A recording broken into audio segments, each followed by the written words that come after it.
Hello and welcome to week number 3 of the Interactive Advanced Concept presentation. I'm Andrea Lubick and I'm going to be demonstrating a bottle rocket using vinegar and baking soda this week. So this is the equipment we're going to be using. We have our bottle, which is going to act as our rocket. I have it on stilts here so it can be placed upside down and launched. I have a cork that is going to go in the bottom of it here so the pressure can build up and it can launch. We measured out exactly a cup here of some white wine vinegar. White wine makes the least mess, so that's what we decided to go with. I have some Arm & Hammer baking soda that we are going to use. I've got that pre-rolled up here so that we can put it in the bottle without making it too messy. And of course, to get the the vinegar in there, we're going to be using our funnel. So before we get started, I have to talk a little bit about what's going on here. We have CH3COOH, which is a combination of acetic acid, which is in that vinegar. It's combining with the sodium bicarbonate, which is the baking soda, NaHCO3. And what that's going to yield is water, carbon dioxide, and salt in the form of CH3COO negative and Na, which is sodium plus. Now, using all of these components here, we see that the salts are actually a precipitate, which is just the extra byproduct buildup that we're going to see. That carbon dioxide that's being built up is trapped within the bottle, so that's going to help us get that launch going as well. So essentially glorified water, that's what we're looking at. So the acetic acid typically is a stronger base, but it's diluted in the vinegar, and it has a pH of 2.6 to 2.8. And the sodium bicarbonate, that's going to have an 8.5 pH, which is a weaker base.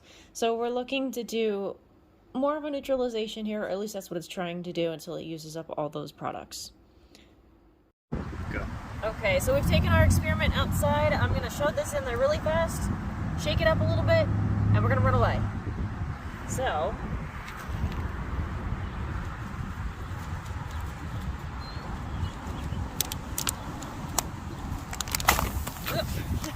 Well, it worked. Worked a little too fast. So, yeah, it built up, got a little bit on me, but if you can see there's still steam coming off of here, that's the carbon dioxide. Do you want to redo it? No. Yeah. Okay. Did you stop? One. Alright, so take 2, we've modified the cork so that it now has the load on it. We're going to load that in. It's not quite going to reach our acetic acid here, though we can still, hopefully,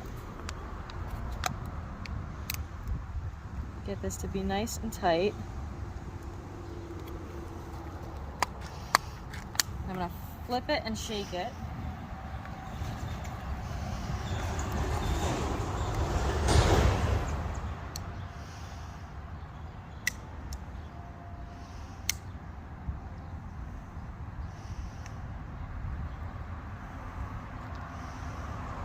Currently what's happening is there is some dripping at the bottom, which is not what we're looking for, but there is that buildup of the carbon dioxide, and you can see where it's getting a little bit foamy.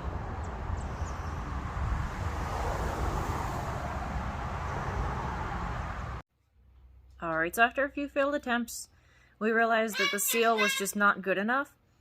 The second time through, I actually made the seal a little bit too tight, and it couldn't release all the pressure at once, so it was just kind of dripping the air and the carbon dioxide and the water at the bottom.